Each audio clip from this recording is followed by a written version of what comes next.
Hello, everybody, and welcome to another little season 3 roundtable that we are putting together here at Lord PeteyTV. So, what we have done here is we have invited a handful of individuals who I have known for a great deal of time who have been playing in multiple levels of keys for Mythic Pluses. And once again, that is definitely what we are going to be focusing on. We have another individual who may be coming in later. If that happens, I will introduce him to the group also. So, as everyone kind of remembers, our good friend MediocreTank, he is once again joining us here. He is a person who has been tanking keys in the 18s and 19 realm for the end of the season so far.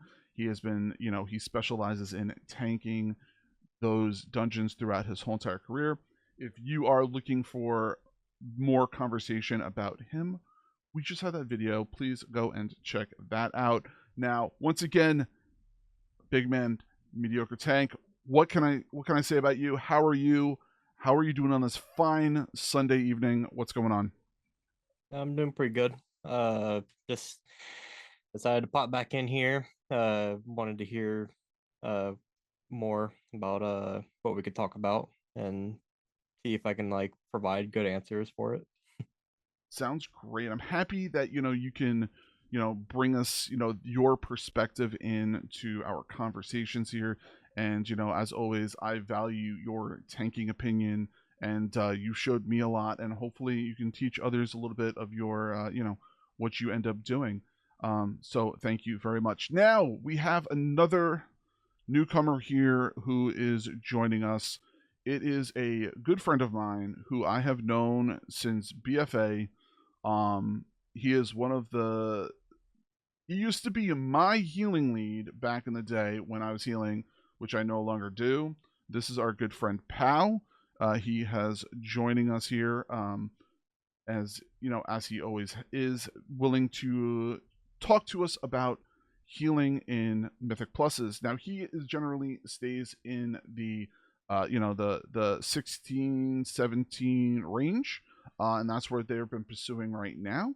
And I'm really intrigued to hear his opinions of how healing has been for season 2, and what he is kind of expecting to see in season 3. And we got some really interesting answers to kind of talk to him about and kind of see how this is going. So, Pau, how are you on this Sunday?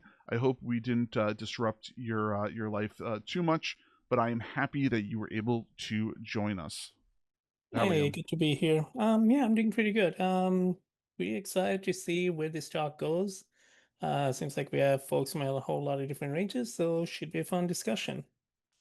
Thank you once again for taking the time to come in. I know that it is very difficult for yourself and me to kind of actually get in the room together, being our personal lives. And as always, my name Lord PDTV. I am I am here for you all to kind of help moderate and talk about the DPS perspective.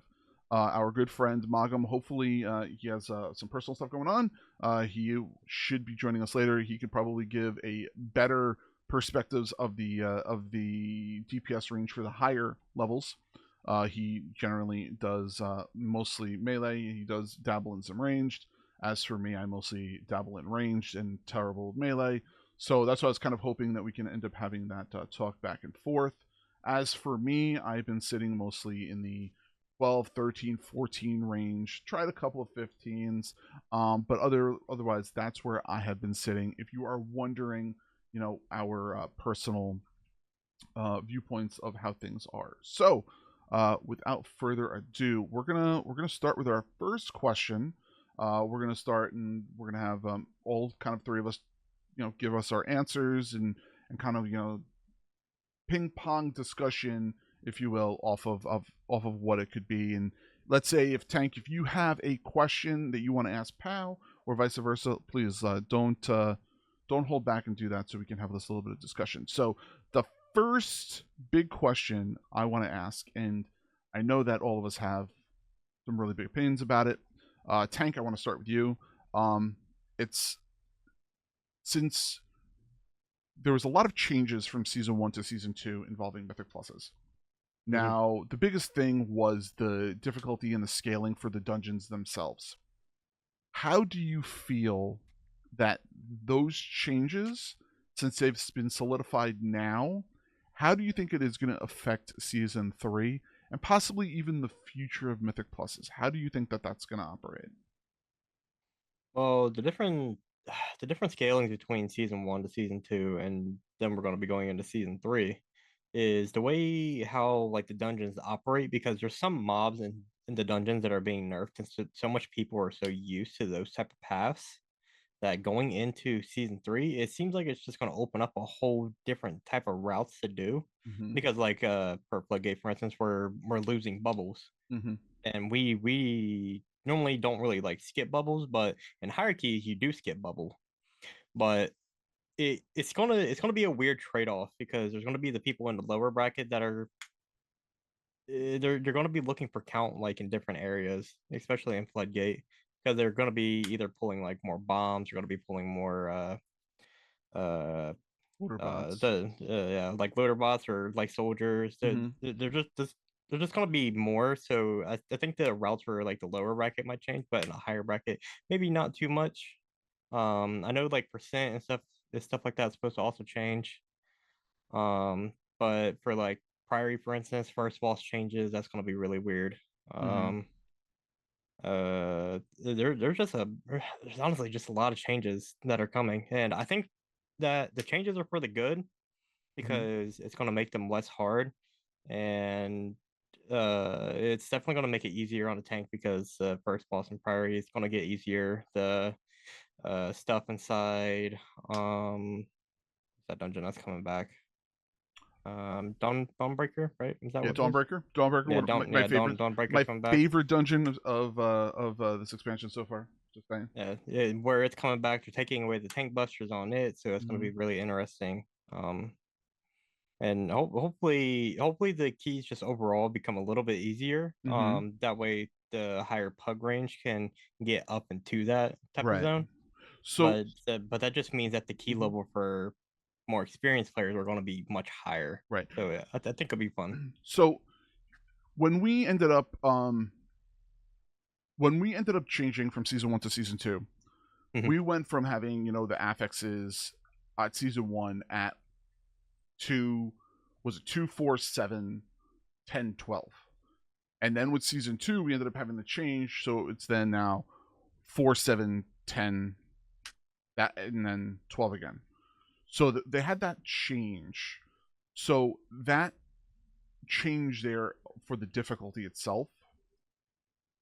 Do you think that season 3 is going to kind of make those older dungeons, those first season 1 dungeons, easier or harder? Pao, what do you think of that? So you're asking about the specific changes and comparing season Mm. 1 to season 3. Yeah. So I think I agree with Tank in the sense that I think the keys are going to be a lot easier this time around, in the sense that even beyond nerfing individual mechanics within the Yeah. dungeons, one of the big bottlenecks in season 1 was the jump from key level 11 to 12. Mm-hmm. For the longest time, people were stuck with like all 11s timed and then looking to break into 12s, and it was next to impossible. And they smoothed that out a lot this time around, and I think it was a change in the right direction. They probably like what they see, so that's Mm-hmm. going to stay, hopefully. So that learning curve being smoother makes everything a lot easier for people who are looking to push higher up swords. I also think resilient key, which we didn't really touch on yet, I think that's a Yeah. huge plus. It lets people be, well, I can only speak for within my experience, which is in a pre-made group of sorts. Like, it lets us take a lot more risky routes of sorts to see if we Mm-hmm. can pull them off. And even if we burn a key, it's fine, just run out and do it again of sorts. So Mm-hmm. it lets us get better at keys, because the punishment for failing routes is not, 30 minutes wasted and like having to run Mm-hmm. a key lore. We just run out, 10 minutes gone at most, and we just go in again. I think keys in season 3 are gonna be a lot easier than season 1. I think season 1 was unreasonably difficult, Mm-hmm. compared to historically how Mythic classes have been. Um, and I think they're probably gonna fix that a lot. So hopefully, and we're also gonna have a couple of like temporary power gains. Like we're gonna have our Delve Bells to start with, which is a big boost in power for Yep. everyone. And then we're also gonna get this legendary cloak, I think, Wishy Cloak Correct. pretty early on. So there's a couple of very temporary like power boosts we're gonna have that's gonna help us get a leg up. So I think this coming season is gonna be much easier than seasons 1 and 2, quite possibly. Yeah. So I know I'm going to say this, and I'm going to pull words out of Malcolm's mouth because me and him have this discussion almost every single expansion when it changes over. One of the biggest jumps in every single expansion for Mythic Pluses is the start of Season 1. People are still kind of feeling out their classes. They're still trying to feel out what they're doing properly. Nobody has those special abilities and powers. For instance, Season 3, we're going into it with pretty much best everything, Denard gear.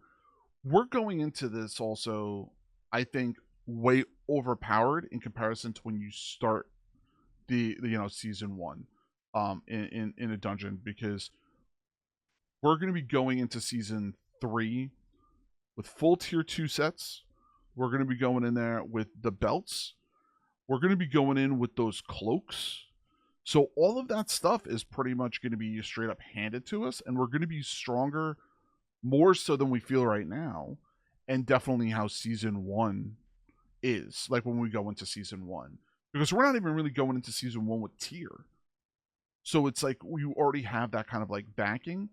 I think that aspect of it is going to make a lot of the lower tier, I'm sorry, lower level of the dungeons kind of feel properly. Like, I think 7s are going to be super easy to deal with right off the rip because everyone's used to the dungeons at that point, and then everyone's going to be super geared because of what's happening. I think as long as, and Tank and I discussed it last time, the tanks are pretty much the controllers of this whole entire expansion so far for Mythic Pluses. If they're pulling right and they're doing things right, the dungeon flows. So as long as those individuals are pulling things correctly, 7s I think are gonna be a breeze. And I think it's definitely gonna be easier to time 10s on week 1 than it has been definitely for season 2 and definitely in season 1. Is that how Tank, is that how you kind of feel? I feel like season 2, I didn't really feel like it was too bad the time 10s, but then again, I was also with a pre-made group at the time whenever we were timing 10s in the first week. We were also timing 12s in the first week, but that was mainly that way we can get our portals, and we were also already preset for reseal keys. It definitely was. It felt really easy to me because, especially with it being changed from when the effects got changed from 20% to 10% damage and health increase. That was a massive change. That was a huge effects change. Because some people, like he said, there was definitely a fine line of where people were going from 11s into 12s. That was the biggest breaking point for a lot of people. A lot of people. So it'll definitely going into season 3, we will most likely, and this is just my thought, but even from me looking at a pug like standpoint, I think they could probably end up hitting 12s in first week as well. Honestly, I think like just give them a few dungeons, figure out the dungeons. Once they end up getting like the good feel for it, I think they could probably hit 12s first week, especially with us having the belt. And are we supposed to get the cloak first week, or are we supposed to? Does anybody know? As soon as the raid comes out, which is Yeah. going to be the same against Mythic Plus. Yeah. Okay. And then then we honestly, with the special power boost coming from it, which the only thing I don't really like about that cloak is the fact that you can't choose what power is on it, because it's whatever you're spec as. So if you're tank, you get a shield. If you're a healer, you get like more healing from it. If you're damaged, you get DPS from it. I wish like you could change it. It's more of a raid cloak than a Mythic Plus cloak, but I guess that's what you just have to deal and live with. Yeah. I think the reason why they ended up doing that so it's easier to balance overall all the classes. So they're Yeah. like, okay, this is what, because you could end up having a class that, like a monk who's going to have that huge stagger absorb, or the prop paladin who has that huge, you know, like ignore armor buff, and they end up taking damage, whereas a guardian druid who might have problems like absorbing damage, or are gonna need, the shield. So this way it kind of more than likely like kind of forces the way they're kind of flowing. And I think that's why they ended up Well, doing. I think the biggest issue with Guardian as it sits right now, Guardian's having a big problem dealing damage. So Mhm. that's definitely a reason why they don't really get picked that much, is because their damage is on the lower side, Mhm. which is really unfortunate. But that's just how Blizzard just tunes them, honestly. Yep. Um, Blizzard doing I Blizzard think things. I think defensively, I think they're a really good tank. Um, this cloak will definitely make it easier for them to tank. But if I was like a tank, like if I was like a guardian main, I would honestly wish I could switch to the DPS portion Mhm. of the cloak. That would be really nice. But the way how like trinkets and stuff right now for tanks work is they're nerfed by 40%. So we don't even run DPS trinkets because of that reason. Right. So definitely it just definitely kind of sucks that you can't choose like what's on the cloak. But Mhm. then again, it's also kind of nice in a way too, because you know that something's not going to be procking more than the other classes, for instance. Right. Pal, how So do that's you? I'm sorry. Go ahead. oh, I was done. Oh, okay. I'm sorry. Pal, how do you feel like the healers are going to deal with the cloak? Um, it's pretty much gonna be the same business as usual for us. It's a stat stick. Like healers don't really care about random damage procs, and Yeah. like damage procs are nice for us. Like for tanks, damage procs matter because threat has been such a big issue for you guys. Like this expansion, so any sort of source of damage is amazing, right? But for Yeah, healers, it's like I mean, extra damage is great. If it Mhm. ends up being a big chunk of our damage, yeah, that'd be wonderful. But odds are it's gonna be what, like 2-3% of our overall damage or a key. It doesn't really matter. It's more of a that's one gear slot we don't have to worry about for the rest of the tier. Right. I yeah. know That's more of a thing. that's one thing that I like also. Um, ha- have you have you had any time on the? Well, I think we kind of were discussing about it before. The healing situation coming for season 3, Pow. Do you kind of have a thought process of how that's looking yet for you, or are you kind Yes. of? So do you have I a mean, are moment you to kind asking of? for me, or the general WoW I'm on. population? Those are two very different question So answers. number one, the general public, and then a quick synopsis of you, how you feel, like what you're going to end Okay. up doing. Right. I mean, so the obvious caveat is we still have a month or so before the patch drops, and Mm-hmm. it's all subject to tuning and stuff, right? Obviously subject to But tuning, but we're talking right. right I mean, now. so from the healer perspective, it's if you're asking, all the healers are looking really, really good.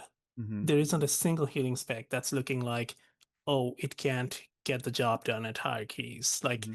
legitimately, this time around, it feels like each and every healer, in terms of the HVS requirement, can go to the very top. So, what traditionally always sets healers apart in keys is what other things they can bring, Mm-hmm. because that's a bare minimum. Like, yes, can you heal?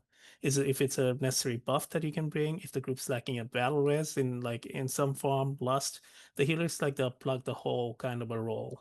Mm-hmm. So the good news is all the healers can do everything. So if a certain person likes a certain class and they want to go as far as they can with that, there's really nothing holding them back this time around if the Mm-hmm. numbers stay as they are. The only thing that's going to hold them back is probably something I'm going to talk about later is once the community decides, oh, XYZ is meta, Mm-hmm. then it becomes a thing where it's like, oh, the healers that kind of aren't in the quote unquote meta anymore, their Right. biggest chance is getting invited to a group. But once you're in the group, you can pretty much do the keys. Right. Right. Um, for me personally, Yeah. I'm always the last one to pick my class in my group, Yeah. simply because everyone else picks a group, and then I'm like, okay, so what are we missing? All right, we're gonna go with this. Like, Mm-hmm. Disc Priest was the big like everyone was obsessed with Disc Priest the last couple of Mm-hmm. years, but I never went Disc Priest because up to a couple of weeks ago we had a Shadow Priest in our group. Right. Right. you can't really do double priest. I'm sorry, it just doesn't work. Mhm. So I went with the next best thing, which was shaman, Mhm. because the mastery buff is still pretty good for everyone. We also had a moonkin, so that was Mark the Wild and a battle rest. So I went shaman. So Mhm. And lust. it's You get lust that probably way too. and lust, yeah. So funnily enough, this expansion seems like one where I'm going to be playing shaman all the way through the expansion, just because again, going into next season, it doesn't look like we're going to have another source of lust. And like I Mhm. said, all the healers can do everything. Plus, shaman's amazing with the range kicks. So Mhm. for me, I'm probably going shaman. Otherwise, I'll have a druid in my back pocket. But healers are looking Mhm. really good this year. Good. Good. All right. That's fantastic to hear. So the next big question that I wanted to bring to the table was, now this is a little bit to think about, but with all of the updates and changes that have been happening on the PTR, uh, since season 3 is right around the corner, it seems like there's a lot of DPS, there's a lot of tank classes and a lot of healer classes that are all kind of on par with each other. And it's going to be very interesting to see, because I don't know if this is going to be like the first time we're going to see a quote unquote like medalist season. And it's going to be, me and Tank kind of talked about it before, because we were talking like, if we're going to end up having this medalist season, it's then going to turn into pretty much synergy with classes and things like that.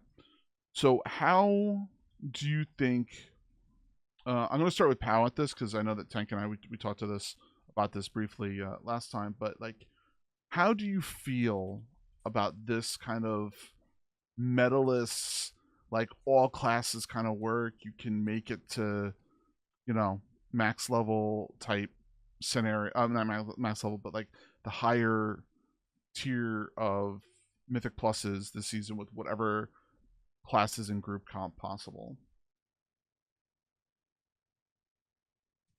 How? You're gonna have to cut me off at like 4 minutes or something, because I'm gonna keep on rambling about this. So Well, um, it's I get it. I mean, because like me and Tank, we talked about it for a while, and I knew this was going to be like the one of the bigger topics. So right. you just kind of like Okay. talk, and we'll interject and So ask questions about what we're doing. And I think I know Tank doesn't have any problems with cutting and asking questions too, because yeah. so it's twofold. I think the whole concept of meta, I think there's a huge misunderstanding in what it means to Mm-hmm. the, like, when the general WoW population kind of looks at it. They kind of look at all the classes in isolation, like, oh, DH is the best tank, Displace is the best healer, XYZ is the best. Meta usually doesn't work like that unless there's a class that's like severely outperforming everything else to a ridiculous extent, like, and you have to build around that, like say Holy Valley during Shadowlands Mm-hmm. with their with Ashen Hollow or something like that. Mm-hmm. Meta usually means finding group composition that synergizes well with each other and covers each other's weaknesses and stuff like that, Mm-hmm. to the extent that, hey, you know what? This combination covers everyone else's weakness well enough that this group can go super, super far. Mm-hmm. So I'm just going to use a healer as an example, all right? So Disc Priest, right? Almost the highest keys in the world have a Disc Priest. So Mm-hmm. you're going to end up in bug groups that are like, one Proc Warrior, one Moonkin, two mages, and one Disc Priest. And Mm-hmm. then they're going to wonder why they're wiping groups, because they don't have the kicks and stuff like that. Right. So it's it's so I think, like, once people realize that it's more about what the group needs beyond just, Mm-hmm. hey, do we have a battle race and do we have a bloodlust, the whole thing of meta kind of goes away. Of course, there's going to be some classes that will perform better than others, but I don't think it's ever going to be it shouldn't be to the point where class XYZ will not be brought along. Right. um and the second thing I want to say about meta is, people choose meta based on how people are doing in like 20s and 21s. And the people who are like kind of talking about meta after that and like picking and choosing people of that are people who are never going to see, like, sniff that key level Mm-hmm. ever. So, Right.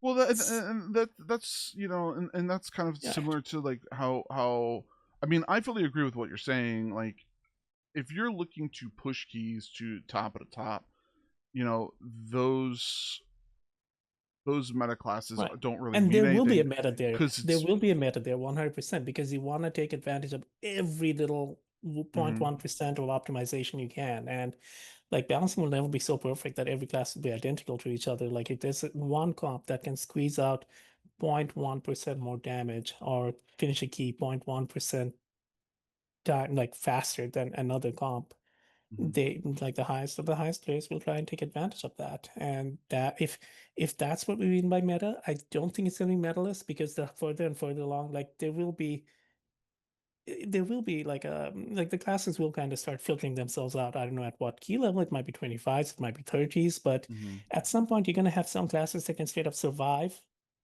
and they're gonna be the ones that will become quote unquote meta classes. But for the rest of us mortals, like the 99.9% of the people who are playing WoW, like beyond asking, hey, do we have everything we need in this group? Are we missing something major?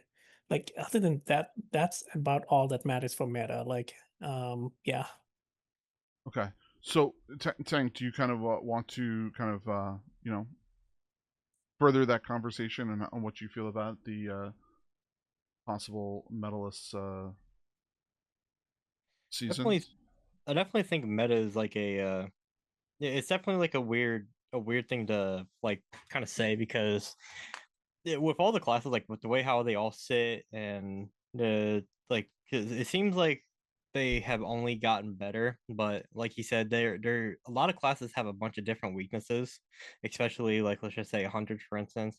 Defensively, they aren't very good. Boomkins, they aren't really good defensively, so they need like I other feel like attacked. stuff. Thank They you. yeah, they my bad, my bad. I just targeted your class. Both classes. Thank you. No, Go ahead. my bad. But they need like extra externals to be able to stay alive. So like this Crease's season, they were sitting there putting pain suppression on them, and then like let's just say if you had a rep paladin, they would sit there, they put sack, like so on.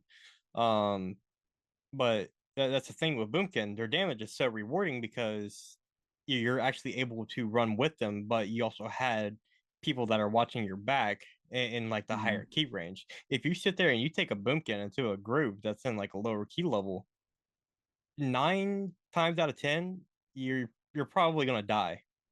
Especially like if you're pushing with a comp that doesn't really have externals, because if like let's just say for instance I'm playing a Prout Warrior, I don't really have much to help you because Prout Warrior this season doesn't use Rally Cry, and that's just how it's been, because since it's been nerfed so much, there's no point to really run it.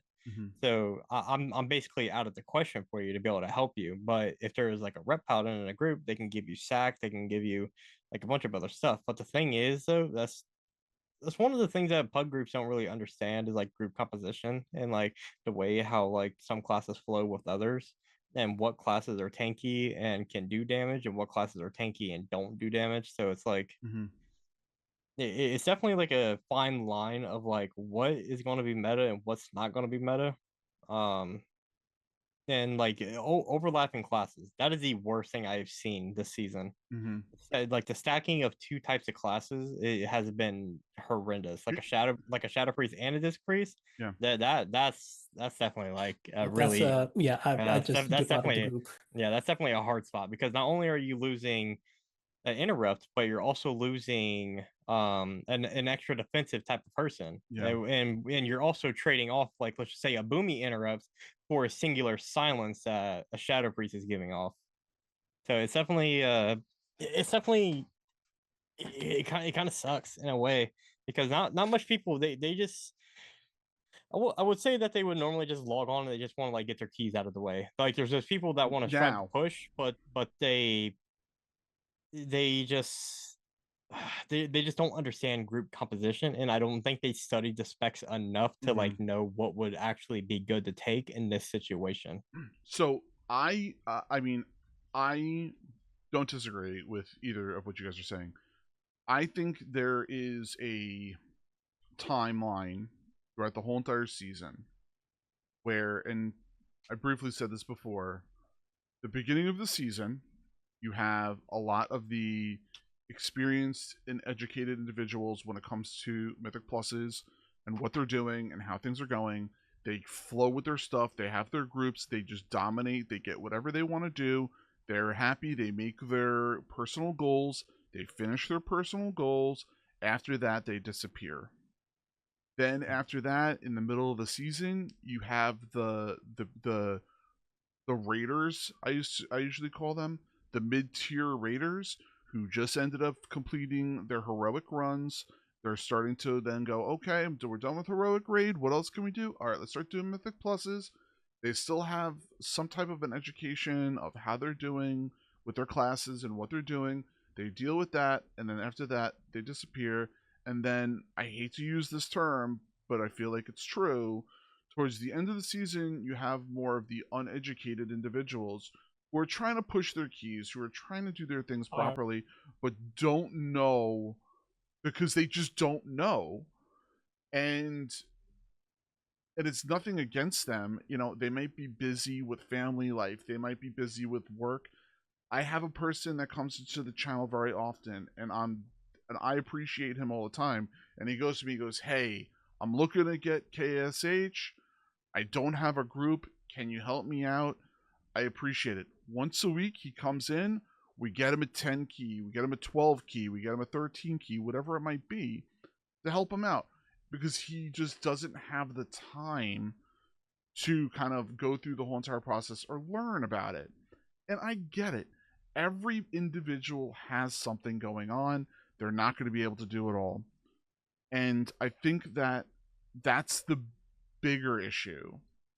And if what we're seeing now at the end of the season, because what are we on, week 19? Next week is 20.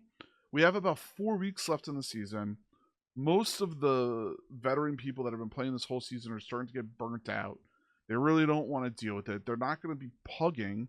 I live in a pug life experience, which sometimes I just want to drink some poison or something. But in general, like, they're usually not too bad. And I use this as a prime example. Last time we spoke about this, it's like the first pull in Dark Flame Clef. I had a monk proceed to pull the first group pull the first the first room, the first 2 packs of the other group, ran back, Transcendence back around the corner. The healer wasn't there. He didn't do pain suppression. He didn't do anything. The other people didn't know that he was coming back, which is a pretty standard pull now in 12s and 13s. And nobody knew. We wiped the key. People started leaving. They didn't care. And that's because these individuals weren't educated to the point of knowing stuff. Funny enough, that's probably my one criticism of resilient keys. The fact that before, and I love resilient keys. I hate saying anything negative about it. Like I have but one the negative, fact but that go ahead. someone who's gotten resilient 15 or 16 has, unless it's a favor for a friend, they have no reason to go down to a 12, 13 or 14, slum it out, quote unquote. Which Wow. you would Thanks, have pal. before. I mean, just as an example, you would have before where you'd have someone who's higher level who can maybe cover for another person's mistake or maybe talk people through. Like you had a good mesh of different experience levels in any given key, but now it's so differentiated of sorts because like purely resilient 13 crowd is running like 13s and 14s, not going below that. Purely resilient 15 is running. So you have these like brackets of people who, and you can't blame them. There's no reason to go for a key lower than what they have resilient for. Like it's all the same thing. So if you have people currently who are trying to build up scores in 10s, 11s, and 12s, they're not going to have those people who've already gone past that point because they have no reason to go back to that anymore. So what you're always going to get, you're never going to be able to find people punching above their weight at this point in the season. Like everyone's kind of set where they are. So like that's what I was saying, like before we started the conversation, 12s to 14s right now, never going back. It just feels like a completely different landscape to me. I agree. And talking about resilient keys, and it was a discussion that was brought up, and I'm not going to use the individuals or streamers' names. If you know them, you know, that's fine. Nothing against them. They were saying that if you time all 12 keys, let's say, you get resilient 12. They were saying that If you time all 12 keys, you should have resilient 13 available. And the reason for that is so that they can learn 13s without the worry and loss of having to deal with timing a 12 to push up a 13.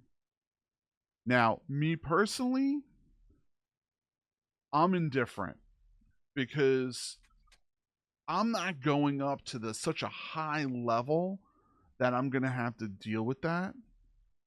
Me personally, I think sometimes that resilient keys should be started at 10s. And the reason why I say that is because I get frustrated as hell if I'm in a 10 key and I fail it and then I have to do a 9, because all I'm looking to do is get one 10 key done for that one specific character that week. But that's just, side note it. I think it's just a matter of time before they start introducing zone keys for lower keys. I think it's just been such a huge success, and it's just such a no-brainer of an idea for all key levels. Maybe they won't start it at a 2, maybe they'll start it at 7, who knows? But I can definitely see resilient keys being introduced for lower keys. Right. See, but that's the thing with the scaling of how the levels in the dungeons have gone. I do not think they should be doing it for anything lower than a 10. Yeah, I mean, that's my personal opinion. Yeah, sure. I mean, the cutoff point is obviously super open to everyone's personal opinion. I don't think one's any more or less valid than the other. But yeah, I think Vizinki is just a very good system that if they want to expand, I don't think it'd be the worst idea in the world. Right. I agree. How do you feel, Tank?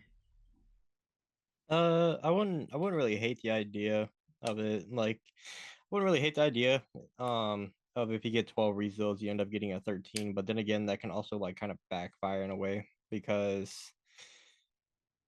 so in a way of putting it like that, I feel like there would end up being like almost no balance to it, because you would be stuck at you'll be stuck at 13s, but not only that, but your key level will still continue to get higher, and it's definitely going to be really weird. Yeah. In a way. What do you mean by it'll only go higher?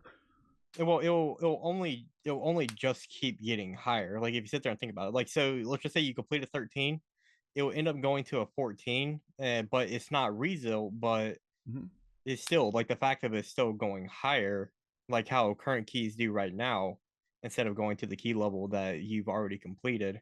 It's definitely going to be like a weird I say it definitely be like a weird like breaking point for like keys. So think about it this way. I'm just like, this is just discussion piece here. You run Dark Flame Clef as a Resil a Resil 12. I'm sorry, a Resil 13. Okay? You time it, you complete it, you got a Cinderbrew Meadery 14. You then end up running the Cinderbrew 14.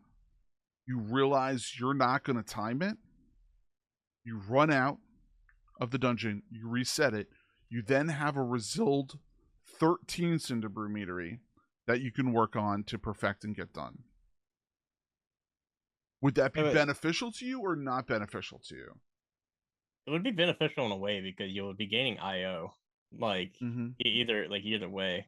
But in a way, it would also kind of sucks, because you need to have that type of downfall of depleting a key. Yes. Because you'll never, doesn't feel good. Yeah, like in a way, I feel like this season, this could just be me, and but I think resil keys have kind of, I feel like it's kind of put in plus in a weird way, because there's groups now that are just doing insane first pulls, and I'm not gonna lie, like, to me, it seems like they're just running into that key, and they're just playing reset game over and over. That's pretty much what it feels like to me. Is they're just playing a reset game, and nobody's like actually trying to play safe. So it's like, I don't know. To me, it just put keys in like a weird spot. I don't like really hate it, but it's still in like a weird area to me.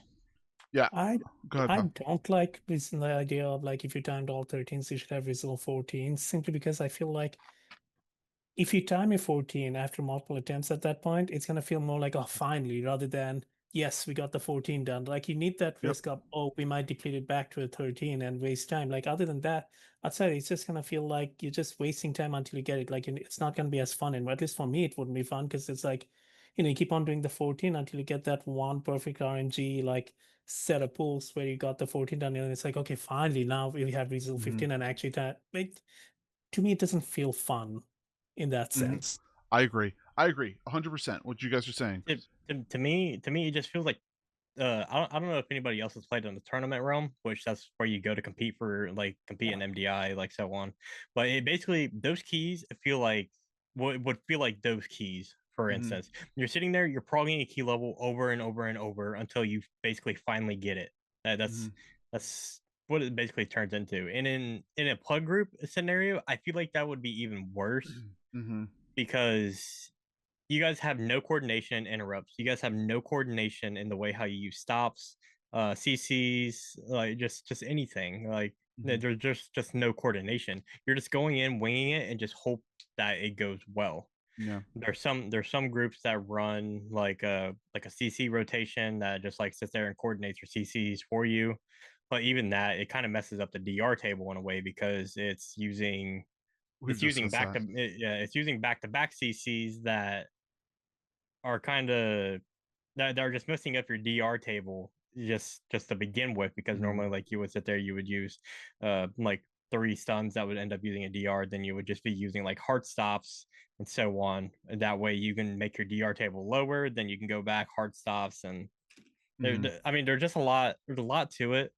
And the CC rotation doesn't really help with that kind of scenario. So I don't know. I don't really like the idea of just like continuously trying to prog something that you won't really have no downfall to of trying to. I agree. I feel like you have to be able to brick that key. That way you know your mistakes and you can go back into that key knowing that, hey, I did this wrong this time, so now I can go back in here and I can fix it. Yeah. Right. I think resilient keys are perfect as a failsafe floor where you can't go any lower, but it shouldn't be a shortcut to upping your IO. Yep. So this is so I agree with you guys. I think that the way that resilient keys right now is good. There's one downfall, and this is once again, as Pao was saying before. Oh no, another PD hot take. A lot of people are using their Resil 12s and 13s to get people their 3K IO super quickly because they're super efficient. And that is the one thing that kind of worries me going from season to season, going from season 2 to season 3. Because when we're picking people to come in and you're looking at their past IO scores, we don't know if these individuals actually have legitimate 3K IO scores, or if they just had a friend go, hey, I got that resilient key that you need, let's go. That's the only worry for resilient keys that I have. So here's my solution to that. With the Raider IO add-on, if you see someone with 3K IO and they show number of plus 12 keys done for season 2 is 8, don't invite them. Oh, I agree. I agree. That's the one thing that I do enjoy. And the fact that Raider.io gives you the ability to check, I think is a positive. But that's one thing that I'm saying is the only thing. Yeah, absolutely. Because once again, if people aren't educated enough to do that, they might stumble into a situation. But that's not here, not there. So I would like to kind of bring us to our last somewhat topic. What changes in Mythic Plus are you both looking forward to seeing in Midnight? So right now we're going into season 3, which is the last season of this expansion. They've already stated that they're planning to have only a 3 season rotation, which means we have 30 weeks until we see Midnight launch. because it's 24-week seasons. There's 2 weeks in between each season, and we have 4 weeks left in the season. So yes, I just did math. So with all of that, what do you guys want to see them kind of institute into Midnight to see how that's going? Tank, why don't we start with you? Ooh, that's actually a hard question. Mm-hmm. Because honestly, I feel like I just want there to be better balance and tuning, like far as the classes go. Honestly, like I think next season is probably like the most balanced set the classes and stuff we're going to end up being. I hope they do something to like institute that into like the next season, because I know it's going to happen. And I mean, forgive me if I'm wrong, but I feel like it's just going to be like another one of those scenarios where, oh, it's going to be like another tier set season. So like we're going to get like absolutely fucked on tier sets, and then it's definitely going to be like a weird scenario. But like having tier sets that are controlled around our hero talents, like how they're about to be next season, I feel like that's like a really good way to play, because Mm-hmm. we have two options to pick from. So if one of our hero talents aren't good, our other one might just be good. So we have like two options to not get screwed over. But then again, when I sit there and think about it, it's more of a tuning issue for Blizzard, because they're giving themselves more work, Mm-hmm. especially with like, let's just say the one button rotation. They have to keep it up to date and stuff too. So it's definitely going to be like a weird scenario. And they're also giving themselves more work now, where they're adding the like weak aura, like the weak aura wannabes or whatever. They're adding all that. They're also going to be taking away add-ons and stuff, like some add-ons. So that's also going to be really weird coming into the next X Fac. Did they say? I'm sorry to cut you off. Did they already state they want the removal of add-ons for Midnight or the next expansion? Do either of you know? I think they said they wanted the removal Midnight, I of. think they said. Yeah, I see. My personal opinion, they're saying they want to remove add-ons for Midnight, but I bet you they aren't going to remove them for Midnight. They are going to start to taper them off through Midnight. I they're bet you that's what's going to happen. They're going to start tapering them off through Midnight, and then by what the hell's the last expansion called? Last Titan. Lost Titan, yeah. So that one is what I think. Then we're gonna have no add-ons, but I think that's what they're gonna add. That's what they're gonna go to. Sorry, I just want to throw in my 2 cents. Go ahead, keep going. I'm sorry, Tank, cutting you off. I definitely think it's going to be weird to like go from like having add-ons to not having add-ons, because it, they're essentially just wanting to make weak aura bosses to not weak aura bosses. Like they don't want bosses to be that hard, and they don't want bosses to end up requiring you to have weak auras. Because the way how the game sits right now, honestly, some people need some beefy computers to be able to even play the game, because they're running so many add-ons and they have so much Yep. information on their screens. It kind Mm-hmm. of it kind of sucks in a way. Like Sprockenmonger, for instance, like you need something that's going to tell you like, hey, your polarity is switching. You like need to swap sides, or like, oh, you're about to get the like the screws on you or so on. Like you're just instinctively just not going to be sitting there looking at yourself knowing that. Like Mm-hmm. you need stuff that like gives you like extra information to be able to know that. But with them going into the next expansion, I feel like where they're taking all of that away, the bosses will end up just getting easier. Mm-hmm. So it'll probably be much easier to like sit there and track like all the stuff that you're doing, plus like what's gonna go on you and you need to take out. Mm-hmm. In an M plus standing, I feel like that would also be, if they're bringing back old dungeons and stuff like that. I think like them bringing back old school dungeons is going to be like much harder. Mm-hmm. Like for instance, like if they're bringing back War Within dungeons like far in the future, uh, it's going to suck not having that extra information. Mm-hmm. And like you know it's going to be there. Like those same mechanics that we were getting fucked before with information, now we're going to get fucked even worse because we're not going to have that information. Right. So it's definitely going to be like a weird tuning issue. And I hope that's one thing that they do fix, is like the way how they tune everything, and Mhm. I hope their WeakAura pack that they're trying to provide is actually going to be good. Actually, I was gonna say just actually work. Yeah, like, oh yeah, that, like that, for instance, like just have And something that actually works. right. Because their base UI, they're like them like fixing their UI and stuff. It's good, but is it for my taste?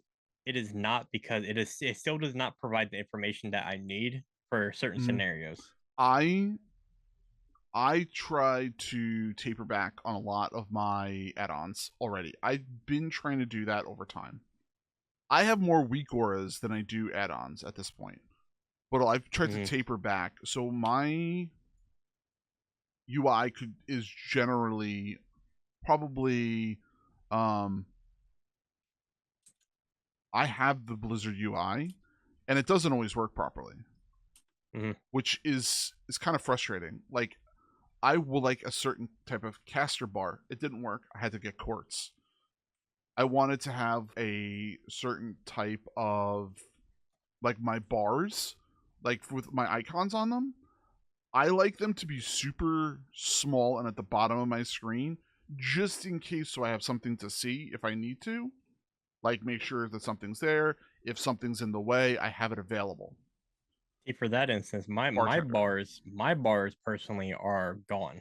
I don't have my bars. I don't play with bars because I know Mm-hmm. my class is good enough to where I don't need them. So that's like Right. extra information that I don't need to see. Yeah. Well, that's So some people do. Some people do that. I know that Mogum and I we ended up having that discussion, and we both tried to do that, and we were just like, bleh. Like we both like kind of stuttered and fell when we tried to do that. But it feels some I people think didn't. I think at first it feels bad because, like, oh, you're so used to looking at it, but doing higher keys, it ends up becoming a distraction because you looking at it, you need to be looking for other things, like when you need to kick like your target and like so on. So I just ended up just learning how to play without my bars just in general, and it overall became a very it was hard at first.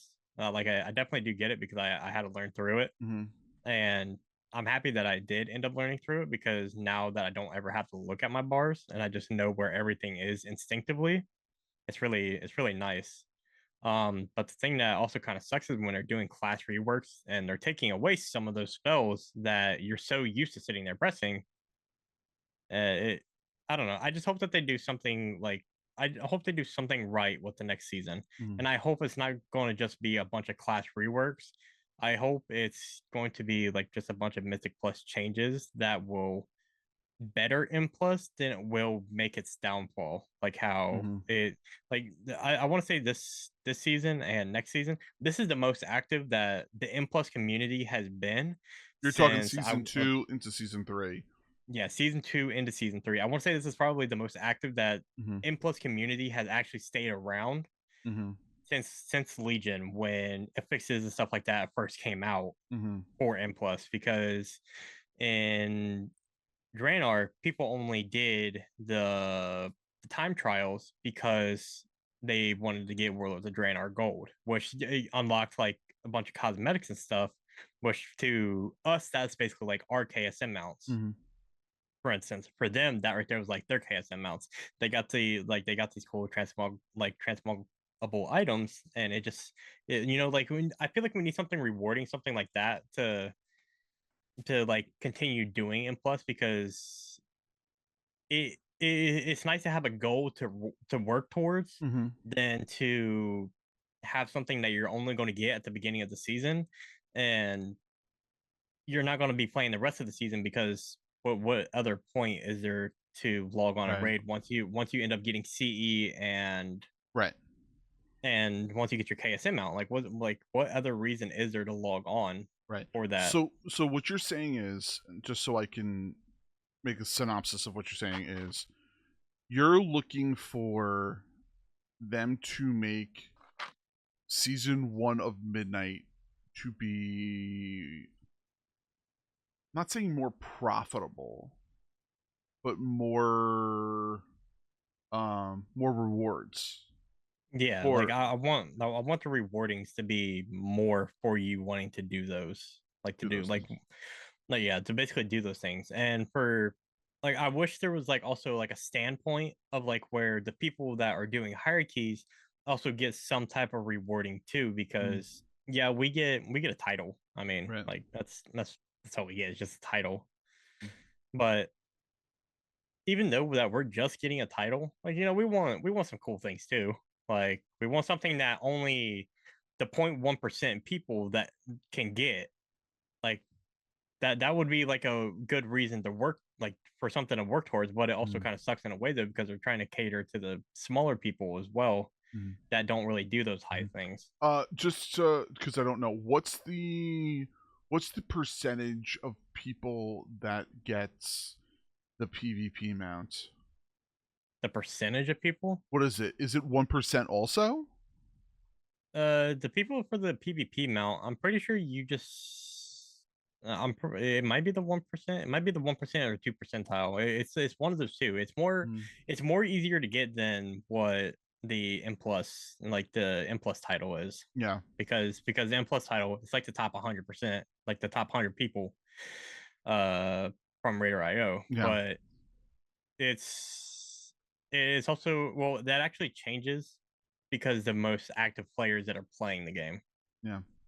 Because it goes based off of like how much people are actually playing the game, So, like so on. So it could be like 100 people, it could be 200 people. It's yeah, all it could be 200 people, it could be 300 people. It's all percentile based. Yeah, so. It's all just percentage based of like how much people is actually still playing the game. Yeah. So. Yeah. Interesting. Any other thoughts before we go to Pao? Oh no. Nope, you're good. Okay. Pao, what is your thoughts? In terms of what I want for Mythic Plus going into Midnight? Yes. What do you think is needed to go from one to the next? Okay. So the two things I would think that would help us the most is kind of touching on what Tank said. Give us more flight stones in case of valor stones. Like holy shit, at the start of the season they feel so bad. Make them tradable. So bad. Oh my god. Yeah. And this, I mean, pipe dream would be make dinars, not the dinars this season, but dinars from like Dragonflight and stuff. Make that a regular thing in the second half of every season, because by then people who want their cutting edge and stuff, like they've probably gotten the trinkets they want. So like me personally, I don't enjoy raiding. I want to do keys, man. So let me just get my trinket, because no one cares at that point. Like open up dinars for us at that point, for every season. The question I have for you, pal, how do you feel about you having to kill the mythic boss to actually buy the item on a mythic track? I do not like it one bit. To me, I don't like it either. I was gonna say that I was gonna make the same comment, and I was gonna say this is, once again, Pao, it's a Pete unpopular opinion. If I hit 3K IO, which is 12s, which allows me to get mythic loot in dungeons. If I get because if I complete Priory on a 12, right? I then unlock the mythic version of the Signet. If I get 3K IO, I should unlock the equivalent to the mythic versions on the raid. I think as soon as you unlock, like I think for the 10 standing, like I think once you get all 10s, I feel like all mythic plus loot should unlock for the key 10s? But I'm saying 10, and maybe because for mythic raid make it 12 or 13. Like 12 or 13 for mythic raid. Yeah. So that's what I'm saying. That's my thought anyway. Because if you're making it 10s is for vault. Okay. So that right there would be a good spot. But if you're pushing higher than that, like let's just say like the 13, 14 area, I feel like that right there should be the area to where you start to unlock mythic track stuff for raid. Do you hear that? Do you hear that, Blizzard? That'd be like my favorite change. And the last thing I would say, because I'm really feeling it now, is 2 weeks before the patch rolls over, make the Crest account bounce so that we can quickly gear up our alts. We'll make it sound for keys if we have to, if we re-roll to something else. I got 2,000 gilded crests on my warrior. Let me trade them over to all my other tanks. I don't understand it real quick. Or and so something else, something that we're sitting here talking about, something that I'm gonna be pissy about. We have all this renown value, right? I do not rep grind. Screw rep. I hate it. It's annoying. I am now getting like the like created gilded crests to be able to make a 609 to 6 whatever piece of gear. I can't sell it. So what am I going to do with it? Destroy it or make a piece of gear? I should be able to just take it and sell it and get some money out of it. It's just going to sit and rot, or it's going to be a waste. Like, what's the purpose of that? But yeah, for Mythic Plus, I think those would be my 3 big like wish list items. Give us more flight souls at the start. Give us an actually workable dinar system in the middle of the tier when it doesn't matter as much for raiders anymore. And let us just make crests unbound at like the last week of the season, so that like, because 2,000 crests will be 200 gold when the patch rolls over. They're like, oh, we reimbursed your crest for gold. It's like VP. Like, let us use that 2K, 2.5K crest we actually have and gear up all that we want to main going into the next season. Yeah. I think one of the things I also don't really like is probably like the crest cap, honestly. I understand, don't like it, but I understand it. Yeah, I understand the crest cap of like what they're doing with it, but does the WoW community as a whole like it for the people that actually only do nothing but M plus compared to the people that are like doing Race to War first and stuff? Because Race to War first people, they would just sit there, they would just spamming the crap out of keys. That's all. That's what they'll basically be doing the whole entire time. That's probably why just they spamming keys. That's yeah. They'll be sitting there. They'll have their like their core team going in. They'll be sitting there spamming like raid trying to kill the boss. Then they'll have their secondary team end up coming in once they got more gear, and then the core team will go back out. They'll end up getting gear. It'll be a continuous cycle, right? And it'll I don't know. I think it'll make the race first not fun at that point. But I think once race first over, I think it's like happy with it. I think that when it comes to the cap, I understand it. I think that what you're kind of saying, once the race to world first is over, that makes sense. I don't think that it should be. I don't think that. Let me rephrase that. I think that there should definitely be a cap in the beginning, because even though I wish there wasn't, because I think that it'll just make the race to world first progress for other teams just to be quicker, because they'll be able to gear up faster, they'll be able to DPS higher, and they'll be able to burn through bosses quicker, and they'll get their mythic gear quicker and all that other stuff.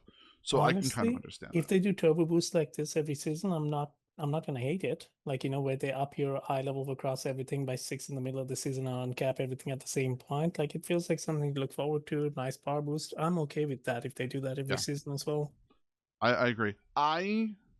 This could also be me, but how would you feel? The higher the key you go, the more gilded crest you get. Because going to like you have that though. That's only a 10, right? It caps. Does it cap? It caps at 20. It caps at 20. Well, that sucks. So I'm saying like, well, that's why people spam 12s, because 12s give you 20 crests. Going anything higher than that, it would be a waste, because you don't get anything else beyond that. So what I'm saying is, like, if you're sitting there just spamming, like, let's say 15, 16, 17s, I feel like you should get a more reward for going higher. And I feel like the gilded crests that you end up getting, I think you should be able to trade them to other tunes if your main tune does not need it. And in the absence of that, at least give us enough gold to cover fast cost. And I also know we have like this warbound gear and stuff too. Also, but I feel like if we're getting gear that we don't need an M plus for, like, let's just say a specific class that we already like, that, like for another class that we have, like, let's just say I'm playing a Blade character and I want to funnel some gear to my paladin, I want to be able to take the gear that I get on my warrior and I want to be able to just sit there and just trade it to my paladin. My thing is, I run my hunter. I kill stuff. I get a gun or a bow. What other class uses a gun or bow? Nothing but a hunter. It's trash to me. It's all it is at that point is transmog. Well, I'm talking about for like pieces that are like Oh, I that know. can go to other classes. Like Yeah. like if you get like an extra head or like chest or something, you can just be able to trade it to a Oh, dev. You can trade it to your shaman. you're talking like if you go to Priory and you get a hero signet, you want to be able to take that hero signet and just trade it to another tune. Yeah, I just want to be able to Okay, take it all and right. I just just wanted trade to it to clarify another that. Okay, tune because at that if I'm just getting this, it's just extra. Yeah. It's just an extra item I'm just going to sell in my bag anyway. Yeah. So True. why not just make something useful out of it and just allow me just to trade it to another tune? That way, it makes the gearing process for tunes less tedious. I would say. What would be better? Just another topic of discussion. What would be better, Warbound gear, or just being able to trade gear that you're receiving at the end of a dungeon? That's actually that's kind of a hard question in a way because with Warbound gear, you're getting something totally random. Right. But with just for like regular hero gear, you know what kind of class specialization that you're getting, so you'll be able to sit there and trade it to a tune that actually just might need it. Right. So that's what I'm saying. Like, I can't say it's hard. It's a hard pull. For like, yeah, it's definitely a really hard pull for that because like all your plate characters will end up being geared, but now you're not going to be able to receive any extra items for those classes. So it's definitely like yeah, I definitely see what you're talking about. It's definitely like a really like weird spot. Yeah, it's a weird spot. So anyway, Pal, sorry. Just to digress back, did you have any other comments about Mythic Plus changes for Midnight? Those are the big ones for the most part. I think Mythic Plus in general, outside of the add-on thing you guys were talking about, which fingers crossed they won't butcher too badly, but who knows? I mean, it's trending in a good direction, so I'm optimistic about it. I guess we'll see. Yeah, and just kind of like just to put my last 2 cents in, I think that there was a lot of points that you guys were saying, and I fully agree on. The one gripe I will say, and I think that they're not going to do it again for the future. Remember how you were saying about the upgrade pieces of crafted gear with was it like the turbocharged pieces of gear or whatever? Yeah. I don't think they're going to do that anymore. I think from now on, they're just going to let the hero gear be 8 of 8. They're going to let the other pieces be 8 of 8. I personally, and I've said it, I'm a little cheap when it comes to crafting my gear. And I'm a little pissed that I have to now send another thing to get recrafted in the middle of a season after I've already had it crafted to max. We should have been able to get that piece of gear from the crest, right-click that thing, and just apply it. I do not see why I had to spend another 5K, 6K gold, whatever it was, to get that thing upgraded to 681. That I think was bullshit. Yeah, I think for the people that got their stuff like max upgraded, like 675, like it was a max like crafted piece at the time. I think if you already had it at 675 at that current time, I think it should have went to 681 just by default, honestly. I agree. I agree because I think that was crap because in a way, they were also trying to give you something else. They were trying to give you something else to work on. Well, that way they don't feel like you get bored in a way. Right. But I mean, I agree. And that's why I should have just been able to grind the crests, right click the item, and just apply it. I have all the stuff I need on my paladin right now to craft all of my stuff that is 675 to 681, and I'm sitting there going, is it worth the money for me to spend almost 50k gold to recraft all this stuff? Is it worth it? And it isn't right now. So it's just sitting there, and I've been questioning it.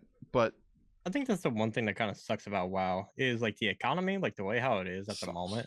The WoW economy is kind of in like a really bad spot. It never recovered from War Vs. Draenor. Yeah, it has never recovered. That definitely sucks because like flasks and stuff like that used to be like super cheap, and it's like they were nice and easy to make, and they like the herbs and stuff like to be able to make them. It was nice, and it was you could find like the herbs that you need pretty much anywhere. But now it seems like there's just always that one herb that's so hard to find, and like the price for it skyrockets because it's so hard to find. And the flasks end up being like 900K for like that's the one thing I don't like is the rank systems for it.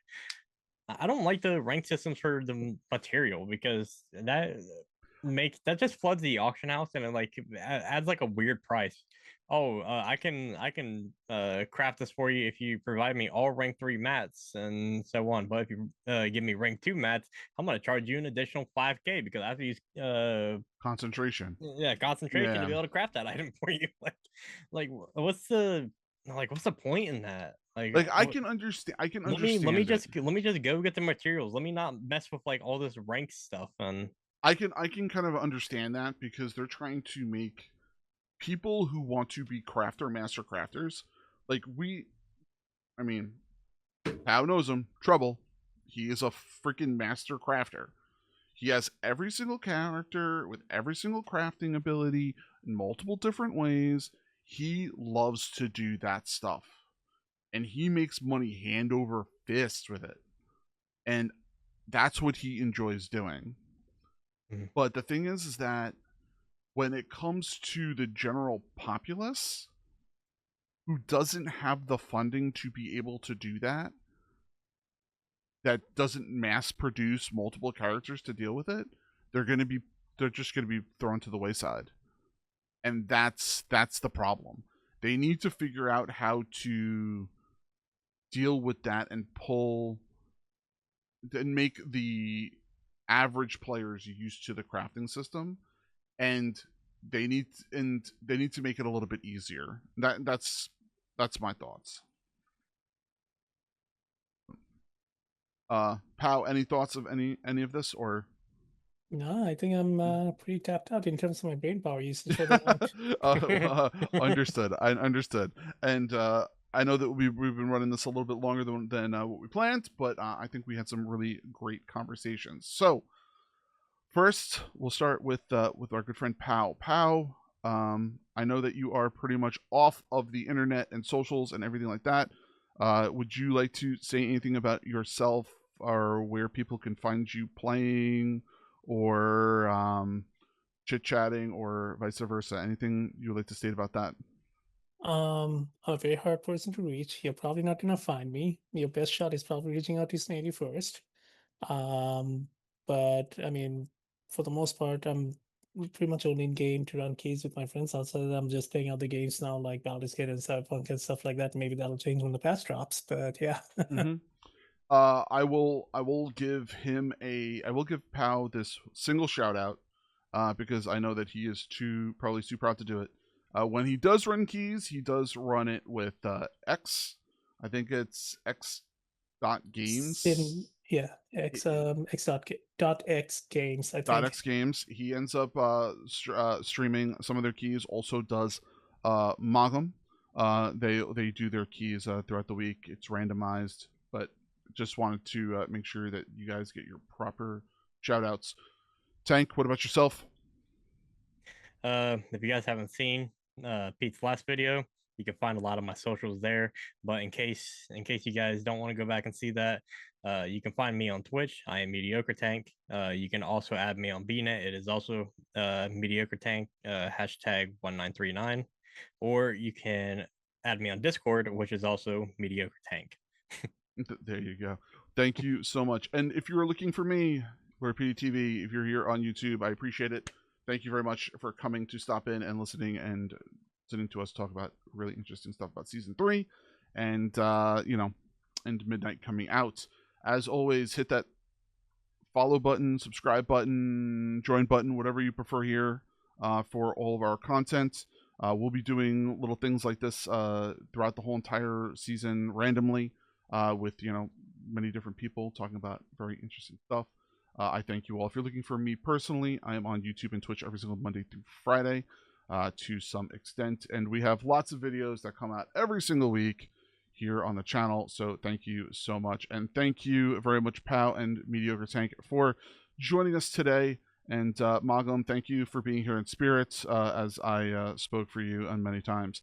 Hopefully we can get him to come back and ramble about his playing as a DPS. So thanks again, everyone, and enjoy your week. Good luck, everyone, and see you in Season 3. Bye, everybody.